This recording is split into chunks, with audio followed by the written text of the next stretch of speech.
This man was once the undisputed heavyweight champion of the world. Now he's in jail after drugs were found at his home, even though they weren't his. He gets to the jail and is ready to take a shower, but the water is too cold. Chambers then tells them, "Fuck y'all, heat this shit up." The guards laugh. Chambers asks again. The guards want to teach him a lesson. Big mistake.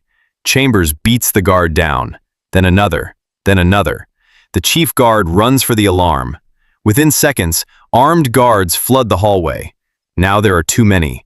They force him into the freezing shower, blasting him with ice-cold water from every angle. As they drag him through the cell block, someone throws urine on Chambers. Furious, Chambers grabs his arm from inside a cell and pulls him. The guards beat the Chambers' arm until he lets go. The prisoner backs away, terrified. Chambers is thrown into a cell with a junkie named Stephen, a nervous, shaking British man. Stephen warns him that Boyka runs the prison, that everyone is terrified of him. Chambers just stares at the wall, but he listens. The next morning, the cafeteria. Chambers takes his breakfast and sits down. Stephen sits down with him. Boyka walks in. Immediately, every inmate stands up. Everyone except Chambers. One of Boyka's men tells him to stand. Chambers ignores him. Boyka's man slams his fist into the table. Chambers then turns and punches him. Then Chambers stands up. He walks straight to Boyka's, picks up his cup, spits into it, and throws the tea into Boyka's face. Boyka erupts.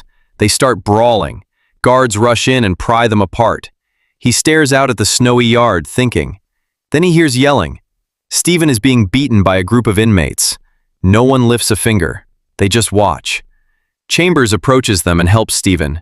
He doesn't hesitate. He wades into the fight. One punch drops the first attacker. He kicks another. Then he drops an uppercut, dropping the last one. A crowd forms, watching in silence. Chambers then just turns and walks away, pushing through the crowd. Stephen chases after Chambers and thanks him. Later, as they walk, Stephen explains the truth. A mob runs this prison. A man named Gaga controls everything. The fights, the guards, the money. Boyka is his undefeated champion. And Chambers wasn't sent here by accident. He was brought here to be Boyka's next victim, to make Gaga rich. Stephen urges him to lie low, to survive. But Chambers isn't listening. He's already planning.